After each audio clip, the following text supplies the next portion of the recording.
One thing Bonjour et bienvenue sur le podcast One Thing in a French Day. thing in a French day. Aujourd'hui, mardi 9 juillet 2024, cet épisode, le 2391 bis, s'intitule Lendemain d'élection. J'espère que vous allez bien et que vous êtes de bonne humeur.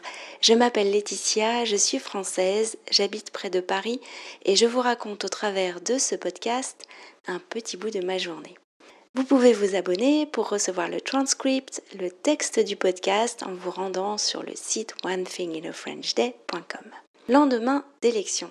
Alors, en fait, nous ne sommes pas tout à fait le mardi 9, mais le lundi 8, et nous sommes vraiment le lendemain des élections.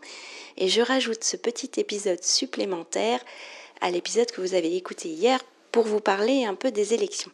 Je suis cette semaine à Reims en stage de Kung Fu et j'ai à côté de moi Pierre. Bonjour Pierre. Bonjour Laetitia. Hier, nous avons appris tous les deux les résultats des élections à 20h. Nous étions déjà à Reims et j'ai invité Pierre à nous raconter un peu ce qu'il avait ressenti à l'annonce des résultats. Est-ce que tu peux nous dire, Pierre, comment ça s'est passé quand tu as appris les résultats, où tu étais, où est-ce que tu as regardé ? Alors déjà moi j'étais très soulagé de ces résultats et hier j'ai appris ça avec toi. Et donc à 20h on a regardé les résultats sur nos téléphones et on a été très content de voir que le Rassemblement national n'a pas du tout eu la majorité à l'Assemblée nationale et donc ne peut pas gouverner et c'est un gros ouf de soulagement parce que pour rappel c'est quand même un parti qui est fasciste. Et comme tout fasciste qui se respecte, en fait, ils avancent à chaque fois masqués et ils font passer leurs idées de manière extrêmement sournoise.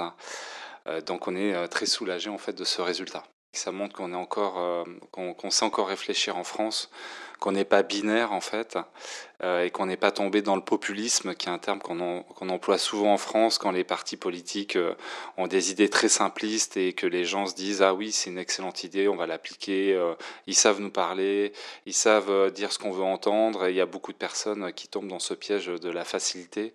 Alors que gouverner, et c'est toujours prendre parfois des décisions difficiles à l'encontre de ce que le peuple souhaite, mais dans l'intérêt global et dans l'intérêt général. Et en fait, le Front National ou le Rassemblement National est le parfait contre-exemple de toutes ces libertés. Et voilà, c'était important. Donc hier, on en a parlé à Paul, qui est mon fils, et donc je lui ai expliqué d'où venait le Front National ou le Rassemblement National, parce que c'est un parti qui a été créé par des anciens du régime du Vichy pendant la Seconde Guerre mondiale. Et donc, c'est quand même des gens qui ont collaboré avec l'État allemand, qui ont décidé de créer un parti extrémiste. Donc c'est vraiment un parti qui fait peur. C'est un parti qui est raciste, c'est un parti qui est xénophobe, c'est un parti qui souhaite supprimer les droits de l'homme en fait. Et donc je vous rappelle que les droits de l'homme, ça a été fondé en 1789, même le 26 août 1789, c'est important. Et ça va faire bientôt 235 ans qu'il y a eu cette déclaration des droits de l'homme, où en France on est tous égaux, peu importe sa couleur de peau, peu importe sa religion. C'est un pays où on accueille tout le monde, un pays d'ouverture, et on sait vivre ensemble. Et puis on veut continuer surtout à garder cette ouverture et se vivre ensemble en France. C'est ce qui fait notre richesse et c'est ce qui fait qu'on est connu dans le monde entier. Voilà, notre devise liberté, égalité, fraternité a pris tout son sens encore hier. Et voilà, je pense qu'on peut être tous très satisfaits du résultat. Merci Pierre. Dis-moi, est-ce que tu peux nous expliquer quelles vont être les étapes là il va y avoir la formation d'un nouveau gouvernement ?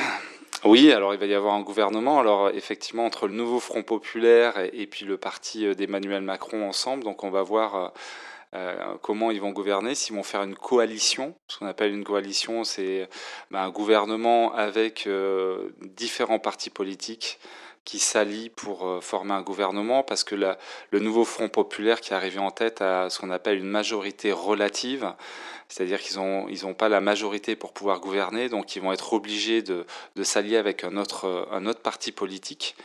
Donc on espère que ça ne va pas bloquer des réformes ou des lois.